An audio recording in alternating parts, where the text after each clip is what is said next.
ایک دن حضور گھر میں تشریف فرما تھے اور نیم داراز تھے، لیٹے ہوئے تھے، اور آپ کی مبارک پنڈلی سے کپڑا ہٹا ہوا تھا۔ مرد کا پردہ گھٹنوں سے لے کر کے ناف تک ہے۔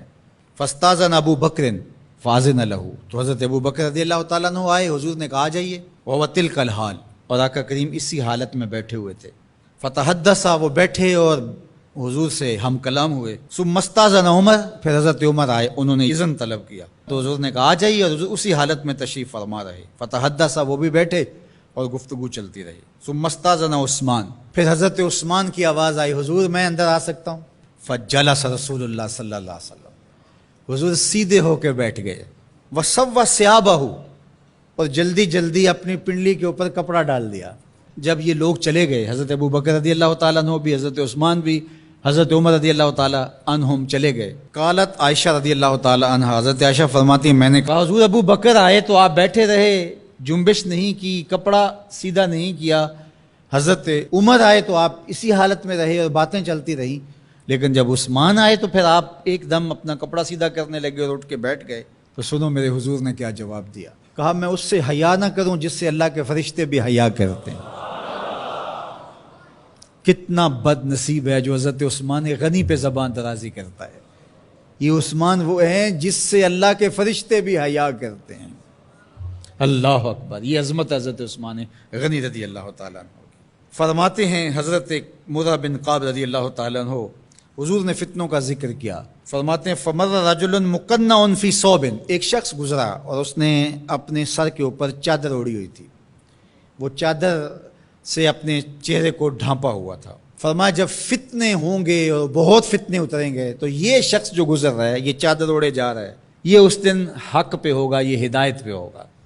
مرہ بن قاب کہتے ہیں میں دوڑا کہ میں دیکھوں یہ خوش نصیب کون ہے، تو جب نیڑے ہو کے دیکھا تو حضرت عثمان غنی رضی اللہ تعالیٰ، کیا تو میں نے حضرت عثمان غنی کے سر کو پکڑ کے حضور کی جانب ان کا رخ پھیرا۔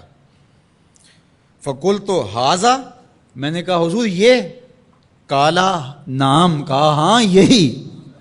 حضور نے حضرت عثمان غنی رضی اللہ تعالیٰ عنہ کی طرف اشارہ کر کے کہا جب فتنے بہت زیادہ ہو جائیں گے تو یہ شخص اس فتنوں کے زمانے میں مظلوماً شہید کیا جائے گا۔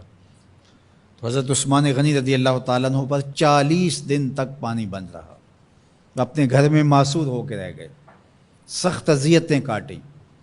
شہادت سے قبل آپ کی مبارک داڑھی کھینچی گئی، آپ کو اذیت پہنچائی گئی، اور آپ کی اہلیہ کے سامنے حضرت عثمان غنی رضی اللہ تعالیٰ عنہ کو شہید کیا گیا۔ تو حضرت عثمان غنی رضی اللہ تعالیٰ عنہ حضور علیہ السلام کے پیارے صحابی ہیں۔ حضور کی 2 صاحبزادیاں یکے بعد دیگر حضرت عثمان غنی رضی اللہ تعالیٰ عنہ کے نکاح میں آئیں۔ آپ کے بہت سارے نمایاں وصف ہیں جن میں حضور کا 2 مرتبہ داماد بننا، اور پھر فرمایا اگر میری اور بھی صاحبزادیاں ہوتی تو میں عثمان سے نکاح کر دیتا، اور پھر ذوالہجرتین 2 ہجرتیں، حبشہ کی جانب اور مدینہ المنورہ کی جانب، پھر شہادت کا اعزاز، اولین مسلمانوں میں ان کا شمار ہے، 10 مبشرہ میں ان کا شمار ہے، 4 خلفائے راشدین کے اندر ان کا 3را نمبر ہے، جمع قرآن اور نشر قرآن کی سعادت اللہ نے ان کے حصے میں رکھی۔ آپ کے اوصاف میں سے 2 وصف بہت نمایاں ہیں، ایک تو آپ کا سخی ہونا، دوسرا آپ کا وصف نمایاں حیا تھا۔